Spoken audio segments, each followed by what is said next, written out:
Welcome to Session 4 of our study on the Apocrypha, the First Book of Maccabees. In this session, we will read and discuss chapters 7, 8, and the first 49 verses of chapter 9. Today, we will read the last half of the first major section of the First Book of Maccabees, the story of Judas Maccabeus. We will also get started with the second major section, where we will learn more about one of the other brothers, Jonathan. There was a new king in town, Demetrius, and a new chief priest in Jerusalem. If you're beginning to tire of all the battle stories, they won't go away, but we will focus more on the politics of the day this week and next week. But before all that, we begin with a prayer. O God, our Father, open our eyes and enlighten our minds as we study your word. So grant that our minds may know your truth and our hearts may feel your love, and then confirm and strengthen our wills that we may go out to live what we have learned. Through Jesus Christ our Lord. Amen. So session 4 marks the midpoint of our study. In the first session, we discussed the origins of the book of the Apocrypha. We said they came from the Septuagint, a Greek version of the Hebrew Bible, that ultimately were not accepted as scriptural by the Hebrew religion. They were added by the Roman Catholic Church, but while many Protestant churches used the books of the Apocrypha in their lectionaries, they're generally not part of their official canon.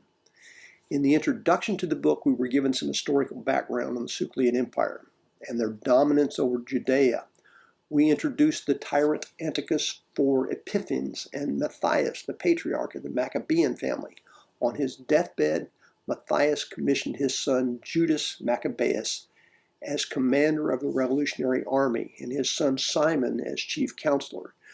Judas won some decisive battles against the oppressor Seleucids, which only angered Antiochus, who put Lysias in charge of his western territory and commanded him to wipe out any opposition in Judea while he went to Persia to raise funds to expand his armies.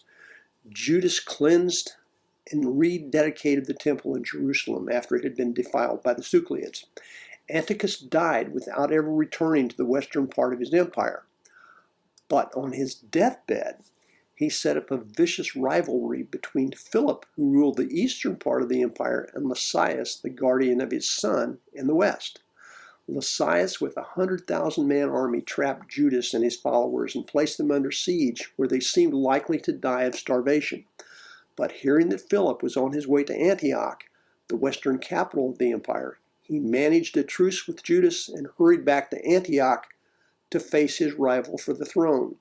A reprieve for Judas and the Judeans.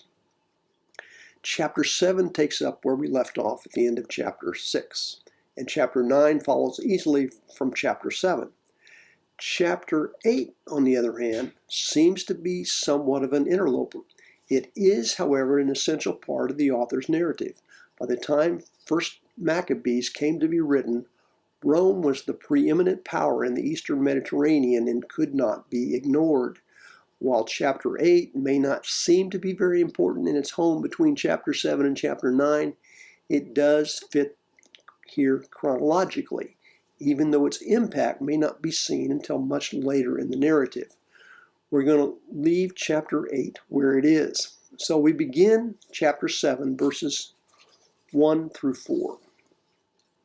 In the 151st year, Demetrius, son of Seleucus, set out from Rome, sailed with a few men to a town by the sea, and there began to reign.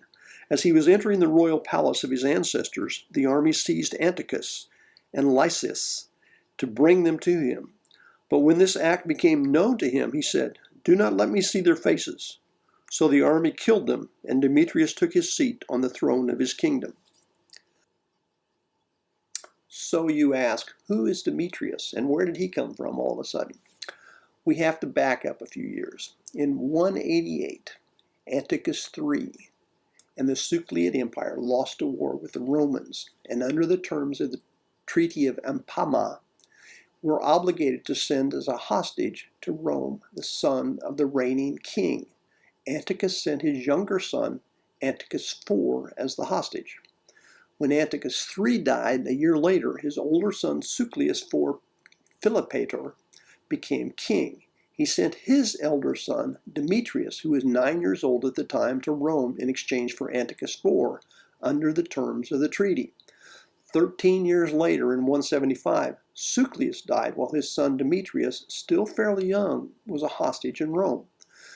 Suclius' younger son, also named Antiochus, became king at about the age of 5. Antiochus IV arrived in Syria shortly thereafter and declared himself a co-ruler with his young nephew. The young Antiochus died about 5 years later, possibly on the order of his uncle, who became the sole king at that point. Demetrius had grown up as a hostage in Rome. Helped by the historian Polybius, he escaped to Tripolis in northern Lebanon in 162. From there he returned to Antioch. Of course, in order to reclaim his rightful throne, he had to have Lysias and his young cousin killed. See how simple it is? So we go on to verse 5. Then there came to him all the renegade and godless men of Israel. They were led by Alcimus, who wanted to be high priest. They brought to the king this accusation against the people. Judas and his brothers have destroyed all your friends and have driven us out of our land. Now then, send a man whom you trust. Let him go and see all the ruin that Judas has brought on us and all the land of the king, and let him punish them and all who help them. So Alcimus was of a genuine high priestly family, but was compromised in Maccabean eyes because he was a Hellenizer. His predecessor was Menelaus, who was of dubious priestly descent and had bought his office. We go on with verse 8. So the king chose Bacchides, one of the king's friends, governor of the province beyond the river. He was a great man in the kingdom and was faithful to the king. He sent him, and with him the ungodly Alcimus, whom he made high priest. He commanded him to take vengeance on the Israelites. So they marched away and came with a large force into the land of Judah. Then he sent messengers to Judas and his brothers with peaceable but treacherous words. But they paid no attention to their words, for they saw that they had come with a large force. It says that Bacchides was governor of the province beyond the river. That would be west of the Euphrates. At the same time, the new king was occupied with putting down a revolt of the Timacus in the east. So Bacchides and Alcimus go to Judah to be ignored by Judas. We go on with verse 12. Then a group of scribes appeared in a body before Alcimus and Bacchides to ask for just terms. The Hasidians were first among the Israelites to seek peace from them, for they said, "A priest of the line of Aaron has come with the army, and he will not harm us." Alcimus spoke peaceable words to them and swore this oath to them: "We will not seek to injure you or your friends." So they trusted him. But he seized 60 of them and killed them in one day in accordance with the word that was written. The flesh of your faithful ones and their blood they poured out all around Jerusalem, and there was no one to bury them. So we have this group of scribes who had been supporters of Judas, trusted these new emissaries, but they were brutally killed for no apparent reason. Their execution was said to fulfill the words of Psalm 79, verse 2 and 3, which we read in verse 17. So we go on, verse 18. Then the fear and dread of them fell on all the people, for they said, "There is no truth or justice in them, for they have violated the agreement and the oath that they swore." Obviously, it was going to be difficult to trust these two guys. So we go on with verse 19.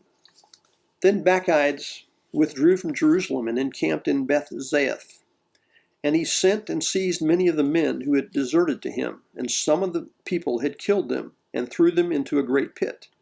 And he placed Alcimus in charge of the country and left with him a force to help him. Then Bacchides went back to the king.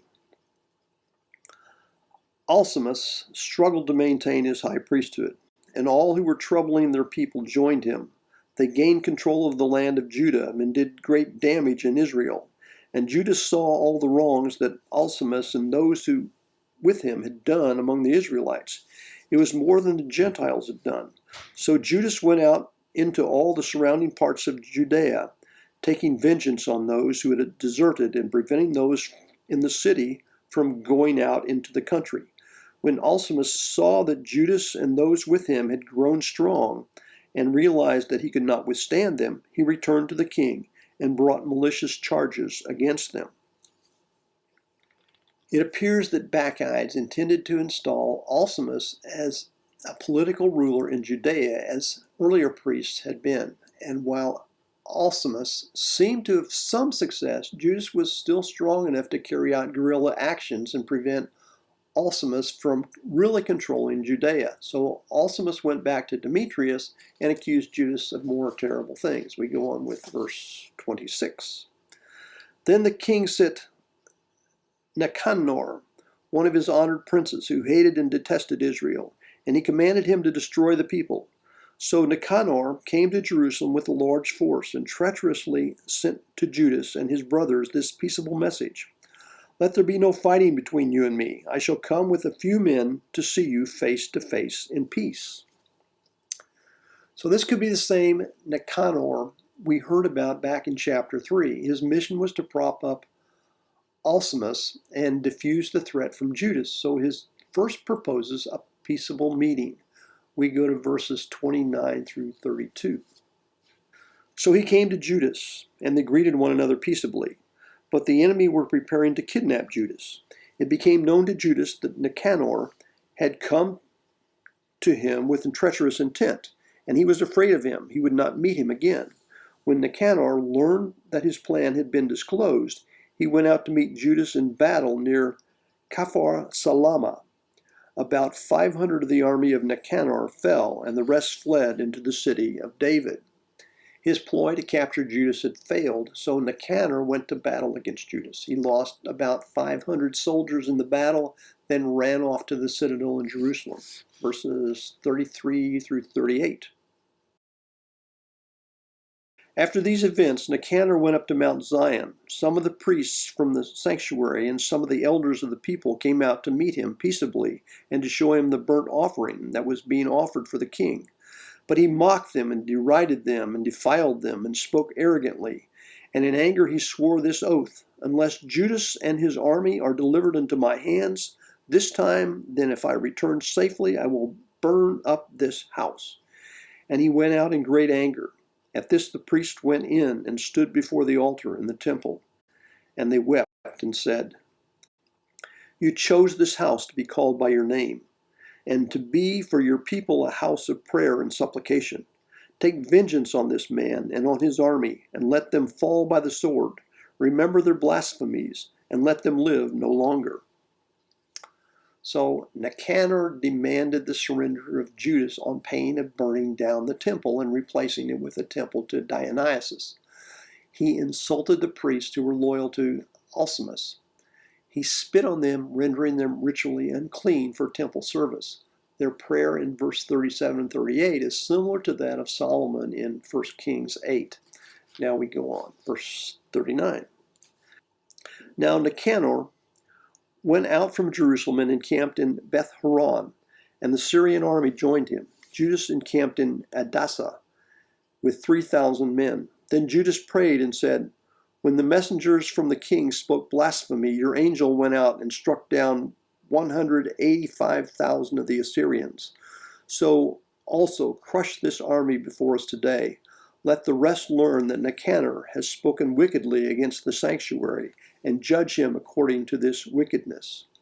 Nicanor's threat apparently got back to Judas and only made him angry. He recalls the expedition of the Assyrians in 701 BCE when the Judean forces were vastly outnumbered, but miraculously rescued by the angel of the Lord. Verse 43 to the end of the chapter. So the armies met in battle on the 13th day of the month of Adar. The army of Nicanor was crushed, and he himself was the first to fall in battle. When his army saw that Nicanor had fallen, they threw down their arms and fled. The Jews pursued them a day's journey from Adasa as far as Gazara, and as they followed, they kept sounding the battle call on the trumpets. People came out of all the surrounding villages of Judea, and they outflanked the enemy and drove them back to their pursuers, so that they all fell by the sword. Not even one of them was left. Then the Jews seized the spoils and the plunder. They cut off Nicanor's head and the right hand that he had so arrogantly stretched out, and brought them and displayed them just outside Jerusalem. The people rejoiced greatly and celebrated that day as a day of great gladness.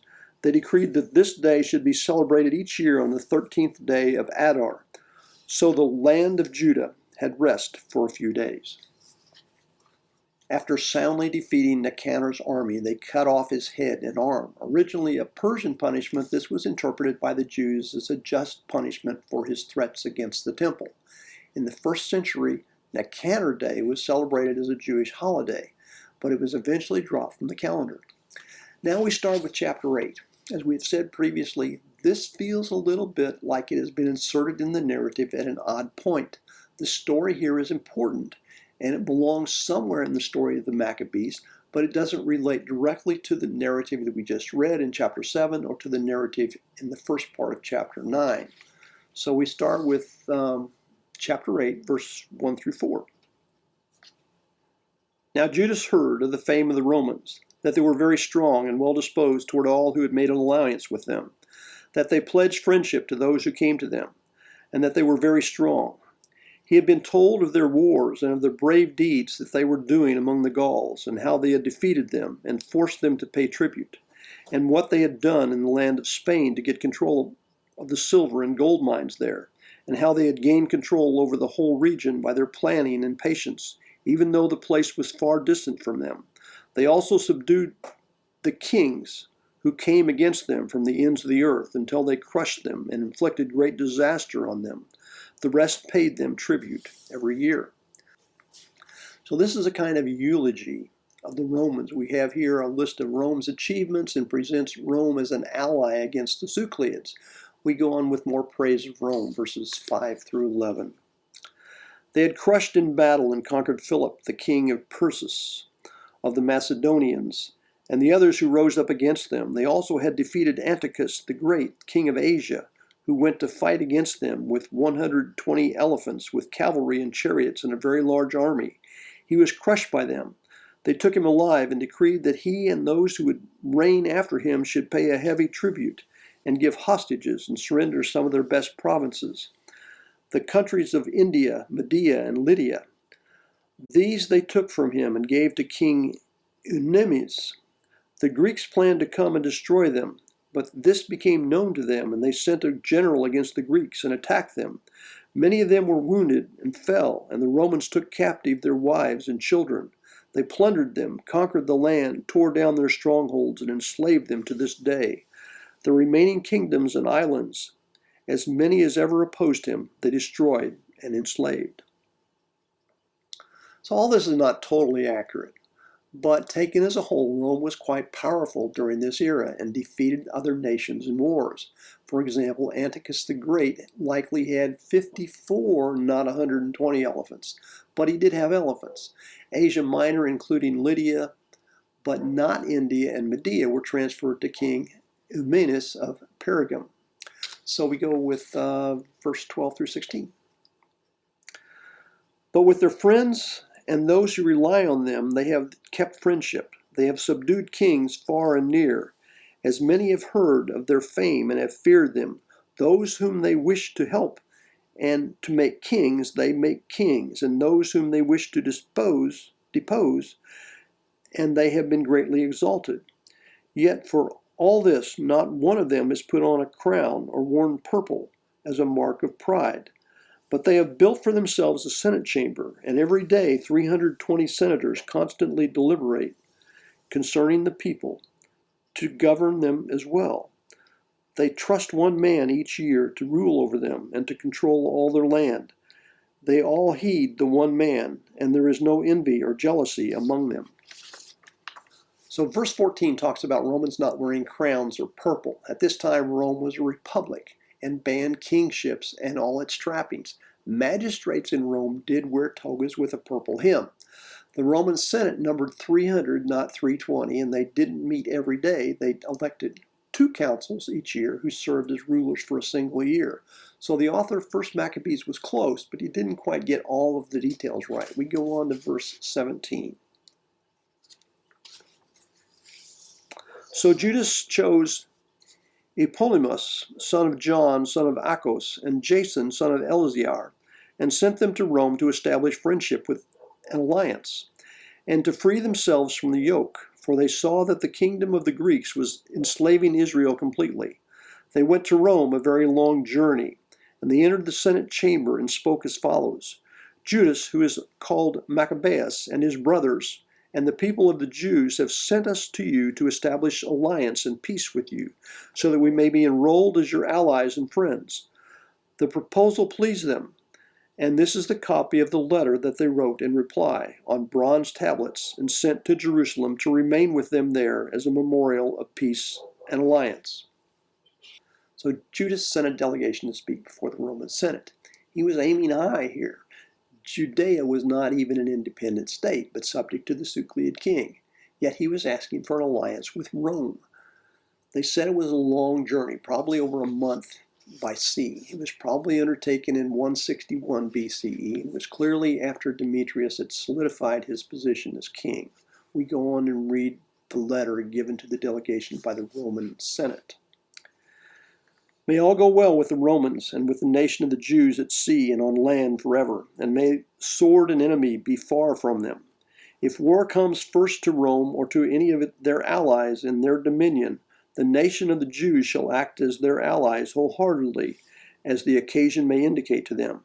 To the enemy that makes war they shall not give or supply grain, arms, money, or ships, just as Rome has decided, and they shall keep their obligations without receiving any return. In the same way, if war comes first to the nation of the Jews, the Romans shall willingly act as their allies as the occasion may indicate to them. And to their enemies there shall not be given any grain, arms, money, or ships, just as Rome has decided. And they shall keep these obligations and do so without deceit. Thus, on these terms, the Romans make a treaty with the Jewish people. If after these terms are in effect, both parties shall determine to add or delete anything, they shall do so at their discretion, and any addition or deletion that they may make shall be valid. Concerning the wrongs that King Demetrius is doing to them, we have written to him as follows: Why have you made your yoke heavy on your friends and allies, the Jews? If now they appeal again for help against you, we will defend their rights and fight you on sea and on land. The terms here are fairly standard for alliances.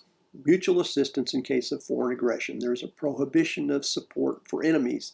At the end, we have a letter from Rome to Demetrius, which is unlikely to be authentic. It is written in biblical idiom and never acted on by the Romans.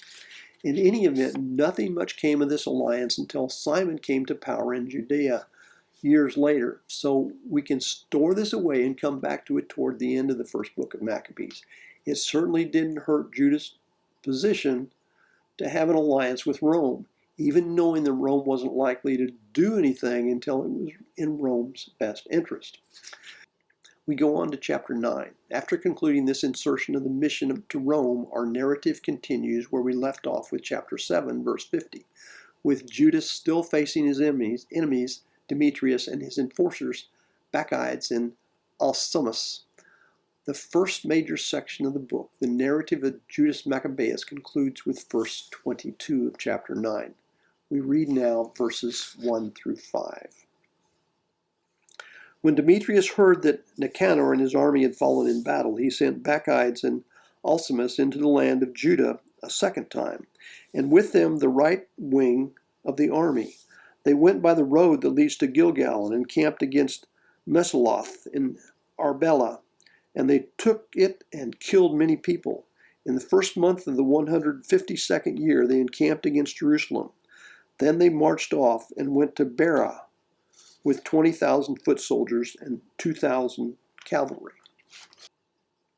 Gilgal is near Jericho, northeast of Jerusalem near the Jordan River.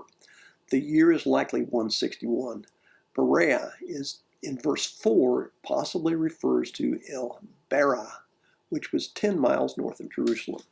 We go now to verses 5 through 10. Now Judas was encamped in Elasa, and with him were 3,000 picked men. When they saw the huge number of enemy forces, they were greatly frightened, and many slipped away from the camp until no more than 800 of them were left.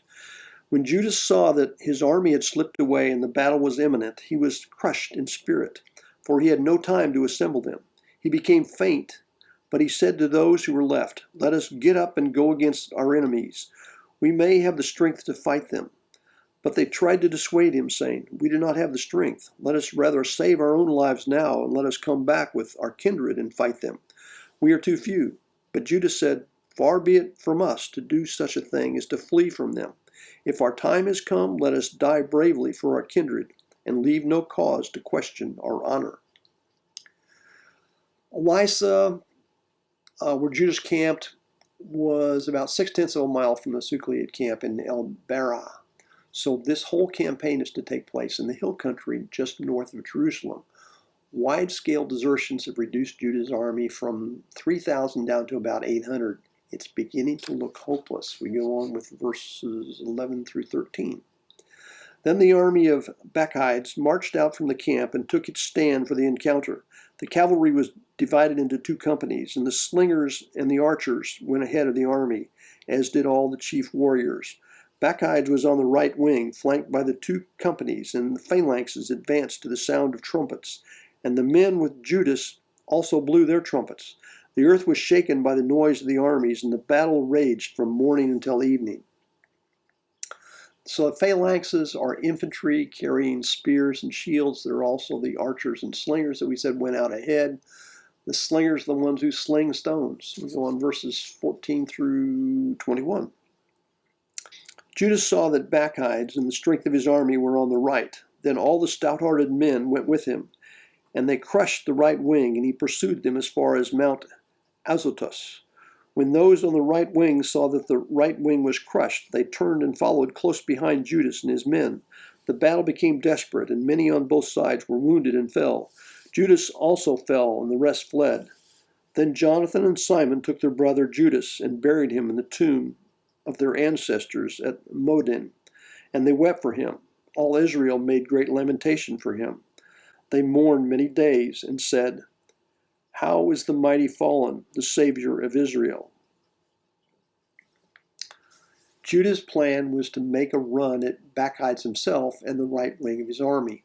Mount Azotus was probably a Greek transcription error. It most likely should have been mountain slopes. Nevertheless, Judas was killed and the rest of his soldiers scattered. Jonathan and Simon bury their brother at the family tomb in Modin. The people lament in verse 21 echoes that in Samuel 1:25. We go on with verse 22. Now the rest of the acts of Judas and his wars and the brave deeds that he did and his greatness have not been recorded, but they were very many. Here we end the first major section of this book. Judas dies a biblical hero, and the Maccabean movement is in serious trouble. It needs a new leader and a new way of dealing with its enemies. We get a glimpse of that new leader in a new direction in the next few verses as we introduce the next major section of the book and introduce the new leader, Jonathan. Let's read verses 23 through 27. After the death of Judas, the renegades emerged in all parts of Israel. All the wrongdoers reappeared. In those days, a very great famine occurred, and the country went over to their side. Bacchides chose the godless and put them in charge of the country. They made inquiry and searched for the friends of Judas and brought them to Bacchides, who took vengeance on them and made sport of them. So there was a great distress in Israel, such as had not been seen since the time that prophets ceased to appear among them. We again hear about the renegades who assumed control under Bacchides. This is the second time we hear about the prophets. Earlier, they took defiled stones from the altar in the temple and set them aside to wait for a prophet to come by and tell them what to do with them. They were looking for post-exilic prophets like Haggai or Zechariah or Malachi. We seem to be in a time when there are no prophets. So we go on with 28 through 31. Then all the friends of Judas assembled and said to Jonathan, "Since the death of your brother Judas, there has been no one like him to go against our enemies and Bacchides, and to deal with those of our nation who hate us. Now therefore we have chosen you today to take his place as our ruler and leader, to fight our battle." So Jonathan accepted the leadership at that time in place of his brother Judas. Jonathan was the youngest of the 5 brothers. We remember that Eleazar was killed in a battle against Lysias. Now that Judas is dead, there are 3 brothers remaining. Simon is also still alive, and also John, surnamed Gaddi. Why Simon was passed over as the new leader is not really explained here, but that's how it is. We go on to verse 32 to 36. When Bacchides learned of this, he tried to kill him. But Jonathan and his brother Simon and all who were with him heard of it, and they fled into the wilderness of Tekoa and camped by the water of the pool of Aspar. Bacchides found this out on the Sabbath day, and he, with all his army, crossed the Jordan. So Jonathan sent his brother as leader of the multitude and begged the Nabateans, who were his friends, for permission to store with them the great amount of baggage that they had. But the family of Jambri from Mabeba came out and seized John and all that he had, and left with it. Tekoa had been a place of refuge for Saul's son Jonathan, and was also the home of Amos, the prophet. John becomes the 3rd brother to be killed in this narrative. He is killed by the family of Jambri at a wedding, but this is not clear it's not clear what their relation to the Nabateans is, if there is any relationship at all. Verse 34, where the Bacchides finds out where Jonathan was hiding, appears to be out of place in this text. It's repeated in verse 43. There seems to be no reasonable explanation for that. It was probably just a transcription error by one of the translators. We go on with verses 37 through 42. After these things, it was reported to Jonathan and his brother Simon, "The family of Jambri are celebrating a great wedding and are conducting the bride, a daughter of one of the great nobles of Canaan from Nadapath, with a large escort." Remembering how their brother John had been killed, they went up and hid under cover of the mountain. They looked out and saw a tumultuous procession with a great amount of baggage, and the bridegroom came out with his friends and his brothers to meet them with tambourines and musicians and many weapons. Then they rushed on them from the ambush and began killing them. Many were wounded and fell, and the rest fled into the mountain. And the Jews took all their goods. So the wedding was turned into mourning, and the voice of their musicians into a funeral dirge. After they had fully avenged the blood of their brother, they returned to the marshes of the Jordan. So Jonathan and Simon avenged their brother's death by ambushing the wedding party. But who exactly these people were remains still a mystery. We go on with verse 43 through 49. When Bacchides heard of this, he came with a large force on the Sabbath day to the banks of the Jordan. And Jonathan said to those with him, "Let us get up now and fight for our lives, for today things are not as they were before. For look, the battle is in front of us and behind us. The water of the Jordan is on this side and on that, with marsh and thicket. There is no place to turn. Cry out now to heaven that you may be delivered from the hands of our enemies." So the battle began, and Jonathan stretched out his hand to strike Bacchides, but he eluded him and went on to the rear. Then Jonathan and the men with him leaped into the Jordan and swam across to the other side, and the enemy did not cross the Jordan to attack them. And about 1,000 of Bacchides' men fell that day. It's somewhat difficult to follow the movement of the armies in this sequence. We know these events take place in the swampy area north of the Dead Sea. We would note that this is the first report of the Maccabees fighting on the Sabbath. Jonathan unsuccessfully attempted to kill Bacchides, but ultimately was forced to flee across the river. In the end, our scripture says that 1,000 of Bacchides' men fell that day. But that doesn't mean Jonathan was victorious. As we will see next week, it was a defeat. So here's where we end today's session. In session 5, we will read the remainder of chapter 9, chapter 10, and the first 40 verses of chapter 11. Jonathan changes course a little bit. He uses a little different strategy than his brother Judas had done. There's a new claimant to the Sukliad throne. The Egyptians, the Ptolemies are back in the picture, struggling against the Zeuclids. We will try to sort all this out next week. Until then, be safe. We'll see you Sunday.